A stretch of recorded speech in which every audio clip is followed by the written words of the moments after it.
looking at the relationship of corporate governance, internationalization, and competitiveness.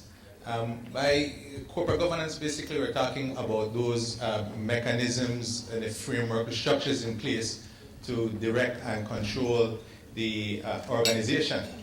My presentation will touch a bit on the background and the governance structure at the Toledo Cacao Growers Association. We look at the nature of internationalization and competitiveness.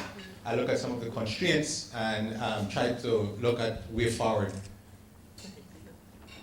The Toledo Cacao Growers Association is a non-for-profit institution, association established in Belize in 1986. The main mission of the organization is to provide socio-economic benefit through a competitive format that incorporates ecological and sustainable principles. Currently, the association has 1,100 members, and these members are mainly small family-run operations in 55 communities in a region of Belize called Toledo, Southern District of Belize. The institution has grown rapidly over the past decade from 170 members in 2003 to its current membership. They produce organically grown and fair trade certified cacao. What's significant here is that they're the only exporter of organic material or organic products from Belize, one. And two, in terms of fair trade certification, they were the first globally recognized fair trade certifier in the UK for their cacao. So that provides them with a competitive advantage in terms of organic product as well as fair trade certification. The membership is made up of over 90% indigenous Maya, and 60% of the business transaction occurs with women. In terms of the governance structure and the board itself, there is a 9-member board.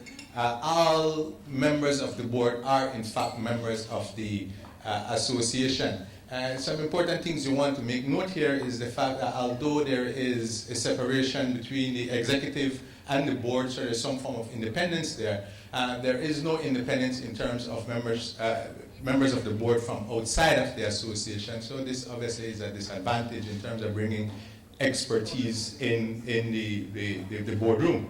Another important point is the fact that it's a 9-member board, 8 are men and only 1 female on the board. And as we've seen earlier, 60% of the business transaction coming from women and only having 11% women representative is an issue, but there are other ethnic and cultural issues at play there. The board members are elected yearly on a staggered basis, which is good because it provides some level of continuity, but there is no time limit. So what that does is sometimes you might have issues of complacency and limited opportunity for young, talented members to become part of the board. In terms of internal structures, internal controls, those need some strengthening. For example, there are no board committees presently, and internal documentation remains weak. For example, there's no code of ethics, no clear rules in terms of roles and responsibilities. And there is limited training in terms of the members of the board. 2 currently have some financial literacy. There is an inadequate orientation of new members. So again, having independent directors might help to alleviate some of this problem. In terms of the internationalization and competitiveness of the TCGA, the organization was born global. In 1986, the Hershey Food Corporation agreed to buy all of the cacao that's produced by the Toledo Cacao Association, and that raw cocoa bean was exported to the US. Prices collapsed in the early 1990s, and it was not until the mid-90s that the relationship was forged with Green and Blacks. And company out of the UK, which agrees to buy as much as £1 million of cocoa annually. However, the TCGA is unable to meet that supply. There is certainly some slack in that arrangement. The product that the TCGA produces is a high quality one, and it's high quality, but they are unable to meet production quantity. So you have an advantage in terms of quality, but a disadvantage in terms of meeting quantity. All of the cocoa that is produced by the TCGA that is sold to Green and Blacks is made under the brand Maya Gold. Now, in terms of the constraint here, in terms of intellectual property, the Maya Gold brand is not owned by the TCGA. It is actually owned by Green and Blacks. And so that is obviously a constraint, an issue that they really need to look at. As we've seen before, there are supply constraints, and production needs to be expanded in order for them to be able to meet that demand. There are other issues embedded in that, such as the cost of capital, disease control, infrastructure, land and tax reform, that will obviously help the organization in order to expand its production capabilities.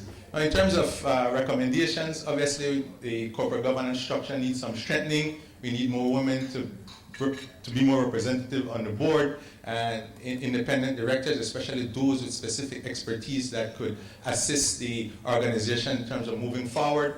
Committees, the risk and investment committee, an audit committee, a governance committee might be a good place for the TCGA to start. And of course, training of the board members, and that should come about as a result of maybe of an assessment of the competencies of those individuals who are members of the board and provide training to bridge whatever gap has been found. The organization needs to seek royalties from the Maya Gold label and or establish its own brand. That's significant, especially if it wants to diversify and if it wants to move up the value chain. In terms of value chain integration, research and development becomes very important, particularly when you're talking about the cacao plant itself, coming up with hybrids that are disease resistant, that produce higher yields, and of course that will lead to greater production and incorporating the marketing component, as well as looking for diversifying, looking for alternate cacao crops under the TCGA label. Development of local and regional markets is also an area that they need to look at. Locally, I believe in terms of cacao and cacao-related products, Belize imports about 4 or 5 times the value of what's exported, so there's room for growth in that particular area. And government support is needed. If you're talking about infrastructure, you're talking about land reform, you're talking about tax reform, trade and promotion, IP, those areas need government assistance and support. So in terms of what we've learned, just to wrap up, the TCGA operates as a cluster, 55 communities in one geographic area. They're innovative in terms of the niche market, the organic and the fair trade certification that they've had. In order to remain competitive, however, they need to strengthen their corporate governance structure and work with the value chain integration in order to remain sustainable and remain competitive. Thank you very much.